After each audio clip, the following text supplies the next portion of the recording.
अपनी बात शुरू करने के पहले दो पंक्तियां खामनेई साहब की स्मृति में कहना चाहता हूं। दो पंक्तियां ऐसी हैं कि मैं ये नहीं कहता कि तुझे सर न मिलेगा, मैं ये नहीं कहता कि तुझे सर न मिलेगा, लेकिन तुझे मेरी आंखों में कभी डर न मिलेगा। इस तरीके से। और आज मैं बहुत धन्यवाद ज्ञापित करता हूं। ये सभा आज हो रही है, ये कोई आम सभा नहीं है, ये अन्याय और अत्याचार के प्रतिकार की सभा है। मैं ये कहना चाहता हूं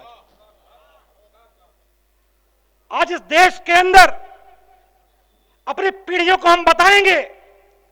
हमने नहीं देखा भगत सिंह, सुखदेव, राजगुरु को, हमने नहीं देखा झांसी की रानी को, लेकिन आने वाली पीढ़ियों को बताएंगे कि जब ताकतवर देश अन्याय अत्याचार कर रहे थे, जब देश में तमाम सारे ऐसे नेता घुंघरू पहन के नाचने पर आमादा थे, उस दौर में एक नेता ऐसा था जिसने आंख से आंख मिलाई और ये कहा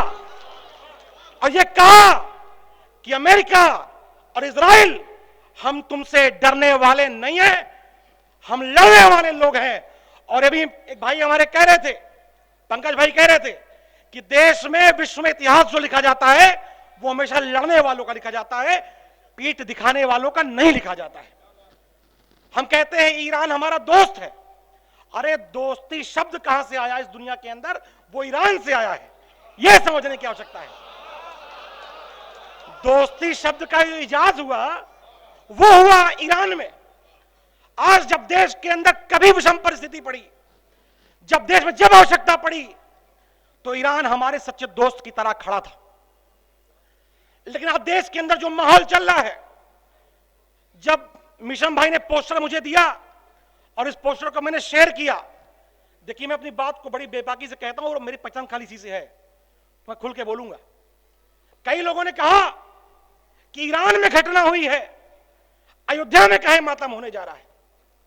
लोगों ने कहा इस बात को। यह मर्यादा पुरुषोत्तम प्रभु श्री राम की धरती है और प्रभु श्री राम का पूरा जीवन अहंकार, अत्याचार के मर्दन कर रहा है। तो अगर अयोध्या में अगर नहीं ऐसी आवाज उठेगी तो अयोध्या के साथ न्याय नहीं हो पाएगा। और एक बात को आप सब लोग समझ लीजिए, इतिहास हमेशा ऐसा मौका लेकर आता है जब इंसानियत को यह तय करना होता है कि अन्याय के खिलाफ लड़ना है या पीठ दिखाकर बैठ जाना है। आज ये सभा जो हो रही है, ये इस बात का प्रमाण है कि अयोध्या में तादाद जो बैठी है मेरे सामने, आप सबकी रीढ़ की हड्डी बिल्कुल सीधी है और आप अन्याय अत्याचार के खिलाफ लड़ने के लिए तैयार हैं। आप सबको सलाम करता हूं, आप लोग को धन्यवाद ज्ञापित करता हूं।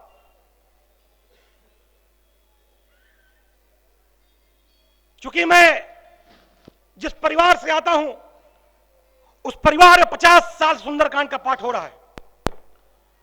हम राम की पूजा करते हैं, मां भगवती की पूजा करते हैं, और उन्हें संदेश एक दिया है कि कभी भी अत्याचारी कितना बड़ा क्यों ना हो, कितना ताकतवर क्यों ना हो, लेकिन उसकी उम्र लंबी नहीं होती है। अत्याचारी कितना बड़ा क्यों ना हो, लेकिन उसके सामने खड़े होकर लड़ना, यही धर्म है। धर्मो रक्षति रक्षिता, जो धर्म की रक्षा करेगा, धर्म उसकी रक्षा करेगा।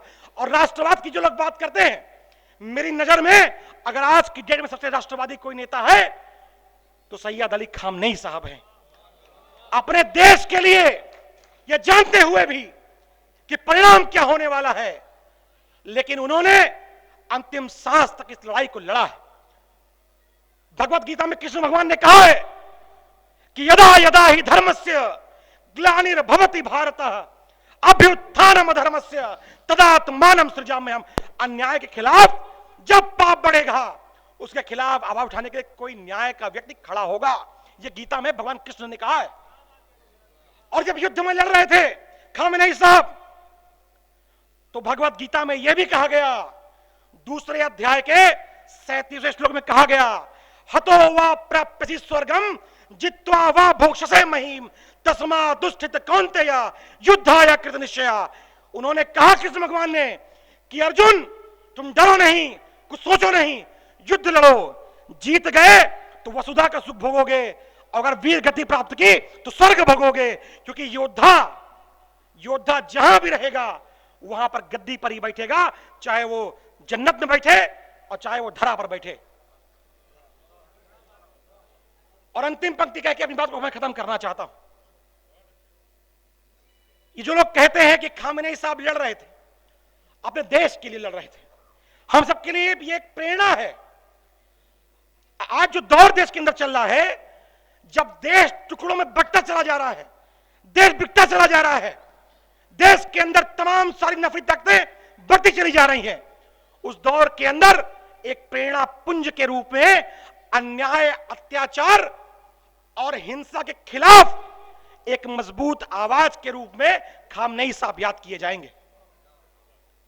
जब भगवान राम लंका विजय प्राप्त कर लिए, मैं इसलिए इस बात को कोट कर रहा हूं कि आप जानिए कि राष्ट्र से प्रेम क्या होता है।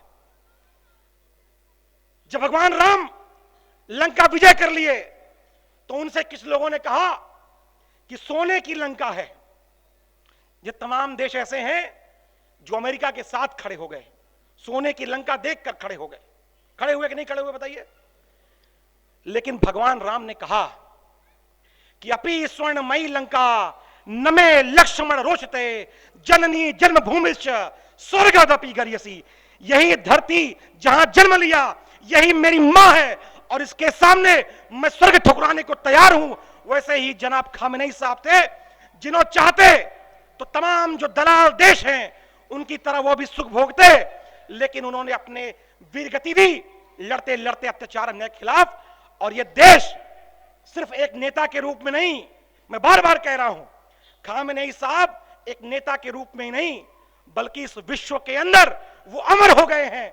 अपनी पीढ़ियों को बताएंगे कि हमने नहीं देखा भगत सिंह, सुखदेव, राजगुरु, झांसी की रानी नहीं देखी, हमने सैयद अली खामेनेई देखा है, जिसने सबसे उस देश के खिलाफ।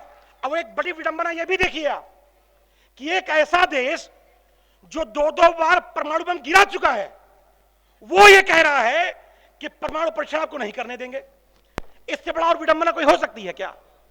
तो इस देश को, हिंदुस्तान को और तमाम आवाम जो यहां पे खड़ी है, मैं इस बात को पूरे भरोसे विश्वास से कह रहा हूं कि आज अयोध्या की धरती से, भाई आप लोगों के प्रयास से जो संदेश आज जाएगा उसकी गूंज पूरे विश्व में जाएगी और पूरा विश्व इस बात को कहेगा कि खामेनेई जैसा नेता इतिहास में बार बार पैदा नहीं होता है। बहुत धन्यवाद।